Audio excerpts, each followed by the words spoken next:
Delton Air 15. Originally, I had this 16-inch upper, and I went ahead and bought me a 20-inch upper just to sort of see how it would differ from the 16. I know for 5.56 or 223, um, about 4 inch. You can probably see about 4 inches, 4 inch longer barrel will get to around a higher velocity. I have no way to test velocities, and far as I know, I could be wrong. When you go into when you buy ammo on the box, it has the velocities listed. A lot of times, those velocities are actually tested out of a 20 inch or 20, sometimes even 24 inch, but for sure, at least a 20 inch barrel. So when you're shooting a 5.56 out of a 16-inch barrel, and the box has it listed as a 3,100 feet per second round. More likely out of a 16-inch barrel is probably going 2,900 something like that. Anyway, so yeah, I wanted to get a 20-inch upper just to see how it turned out. I took it down to a range originally to get it sighted in at 50 yards just to see how it shoots and get the bolt carrier. I got a Pomelo State bolt carrier and bolt. It has this 150 Carpenter 158 chrome moly. What is it? Chrome. What do they call it? Oh, nickel. No. Nickel boron. Nickel boron bolt. So yeah, it seemed to shoot very well. I had any problem, no problems feeding and stuff, cycling and everything. Has a rifle length gas system, so you can probably see. I'm being bootleg here. My cat's messing with me. You can probably see brass. With the brass, I've been bouncing off the brass deflector. So I might get a yeah, okay. I might get a little bit higher, a little bit heavier buffer recoil buffer. So I don't know, not sure yet. It shoots though. It shoots great. Um, Now the red dot. It's a Monstrum. I like Monstrum. Monstrum. I buy a lot of Monstrum scopes and Monstrum this, Monstrum that. It's they are made in China, but I discovered they are quite the quality. Ain't that right? Yes, cat's name is Boba. Boba. We have all my cats named after food. We have coffee. Yeah, we have coffee, uh, mocha, latte, tapioca, and this is Boba. We got our rescue cats. This cat here actually was at my job, um, under my spare on top of my spare tire in my Jeep, and I was on a third floor parking garage and heard no meow meow, so I went and took her home and got her shots. Sweet little thing. Anyway, come here, little girl. Get over here. You ain't a shooting cat. You're a laying down cat. So, but yeah, I'll probably what I'm probably gonna do is take this carry handle off and somewhere, yes, I see. Somewhere in my house, somewhere I got a flip up rear sight. So I'm gonna put a flip up rear sight on that, and I'm gonna take this red dot and put the red dot onto that lower. I mean that upper. Um, yeah, I hear you. This, good grief. This, yeah, come over here, little girl. Yeah, thank you. This sight radius is beautiful in 20 barrel. It's about, oh man, looking at almost 5 inches. Yeah, about 5 inch longer sight radius on the 20 inch than the 16 inch. So yeah, the iron sights at 50 yards was absolutely just drilled a hole through the target. Um, 200 rounds. I'm just curious. I wanted to zero it in and sort of curious what kind of group it is, what kind of group it makes. Now 100 yards, same thing. 100 yards. In fact, you're going to see. I had also wanted to zero this in. Um, so I put about two mags through this, and then I ate up the rest of my green tips, which was 210 rounds. Um, Putting this at 100 yards. So it's I had this on, but it co-witnesses, so I can the red dot was off, and I was just sighting. I was shooting in through the optic. I didn't have any problems really zeroing it. It's pretty much I threw this on here. It was pretty much already ready to go. I did a little bit of windage adjustment, and it was spot on. So that's all I can really say about this. But yeah, it's a great little, great little 20 sparrow. If I wanted to, I'd probably put a scope on it. But actually, shooting iron sights, I really enjoy shooting iron sights. That's that little voice. I enjoy shooting iron sights. Now, the one thing I might do with the lower is change out this stock here. It's okay. It's sort of boring looking. I want to get something a little more, I don't know, nicer. I don't know. I don't know. I do want to change it out to make it look a little different. I probably will end up putting this back on this. This is my little. Let's take out the range and have fun shooting stuff. And I might even get a nickel boron bolt for the upper, because the upper just has a regular old, Delton black bolt. So that's really all I can say at the moment. I guess we'll just take it down to the range, put some rounds down through it, and see how it shoots. So, like always with my AR-15 videos, we have 7 mags, 30 rounds each. That's 210 rounds. This is the last of my green tips. I bought a whole bunch of green tips, and I figured I was going to do these accuracy video, using the same kind of ammo, just just to be fair. And so yeah, I'm out of green tips. If I find some on sale, or I buy both myself in bulk. If I find some more, I'll buy some more. No big deal.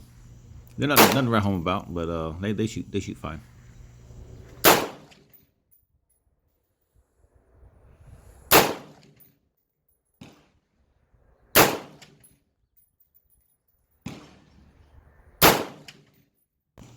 Yeah, before I started doing this video here, I did put two mags of some random stuff. I got a ammo can.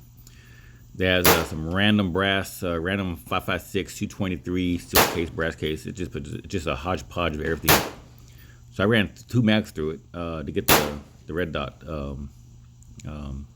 pretty much zeroed in. So now I'm just running the green tips.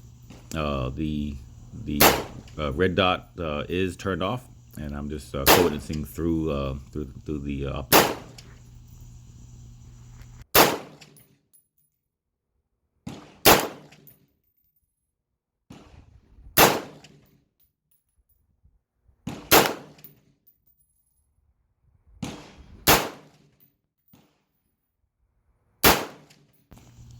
Once I do more research and learn a little more about it, I may play with the buffer weights.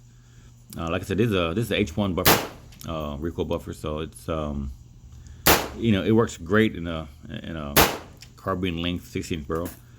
This is the 20-inch barrel with a rifle length, so it does seem to slam the brass against the brass deflector, and sort of launch them off to I guess my sort of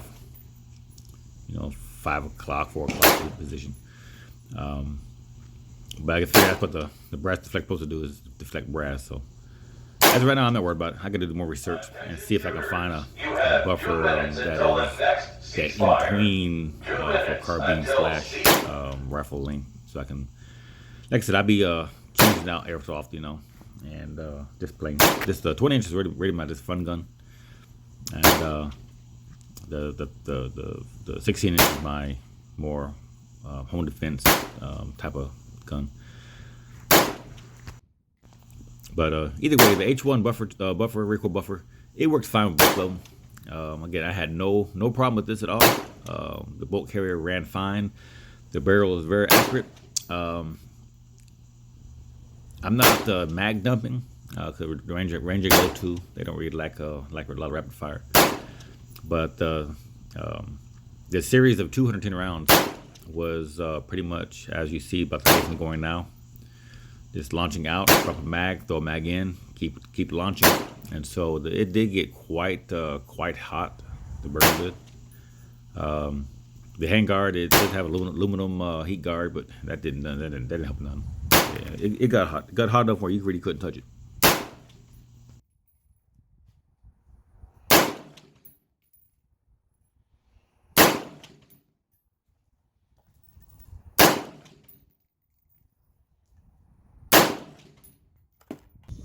We are at 100 yards. Having my camera on maximum zoom. The left-hand target, that's where I'm shooting now. That is for my 210 round accuracy, I guess, test or whatever we call it. The target you see on the right-hand side, that was the target I used to sight in the red dot with the 2 mags. So yeah.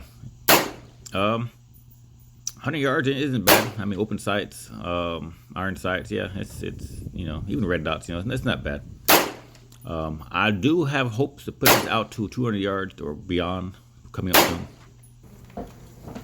Yeah, this range that I go to has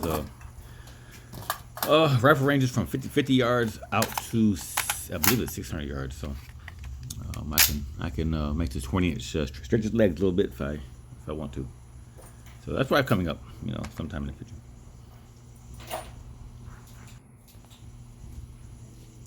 Yeah, watching the brass deflect off the brass deflector, it looks like the brass is ejecting over, like the 4 o'clock, 5 o'clock position.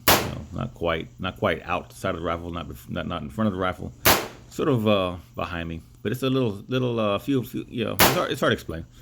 But you can see the video.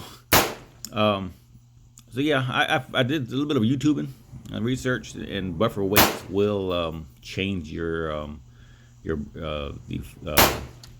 extraction and deflection patterns. So yeah, in the future I might play with the buffer too. But for right now, I think I'm good with it for now.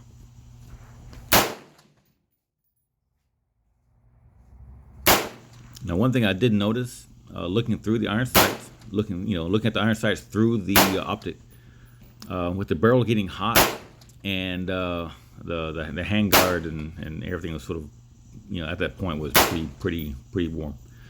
You could see the heat waves coming up off the barrel and the handguard, and that gave it sort of a difficult. Wasn't difficult. I mean, I could do it, but just sort of annoyance. You can sort of see the vapor, and the vapor sort of slightly obscured your vision.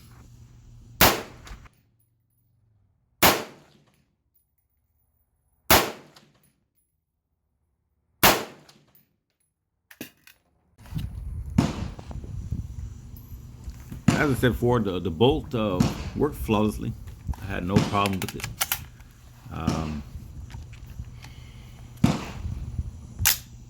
The red you see, that's grease. That's Walmart wheel bearing grease.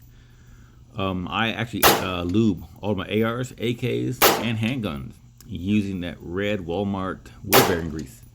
It's sort of thick. It doesn't get hot and liquid and run off and drain off your guns. It stays where it is. So far in wintertime, it hasn't had any problems getting too thick where it jams your guns up and lose them shut. So yeah, the wheel bearing grease works fine. AKs, ARs. The Jericho I carry is actually lubed using this wheel bearing grease. So oil is great, but the problem with the oil, especially right now in Houston, we're getting 100-degree weathers in pretty much every day for past month or so. A lot of times the oils will tend to go with gravity. If your handguns in your holster, gravity is pointing it down the holster. So this grease, it doesn't run, it doesn't get thick, it doesn't get thin. It sort of just stays the constant state of grease. So I recommend it. This is cheap. That container of wheel bearing grease I bought will probably last me until I die, probably. So let's see how we did. So 100 yards, 210 rounds, open sights, just using the good old iron sights. I'm actually pretty happy with that. The vast majority hit on body, hit on person. I do see, looks like a 1, 2, 3, 4 or 5 rounds sort of made it out, for some whatever reason. But I'm definitely absolutely 100% happy with that. This is the right target that I zeroed in the red dot. So there's it's good. I put two mags through it. This is zeroed in. It was pretty much already zeroed. I had to do a few little adjustments to walk it where it was. So I'm happy with that. The red dot, as we speak now, is actually back on my 16-inch upper. So I'll probably be taking it out soon to get it finally zeroed in to that burrow. So I probably won't make a video of that. I'm just gonna do it just to do it. Well, that's all I got here for today. Enjoy.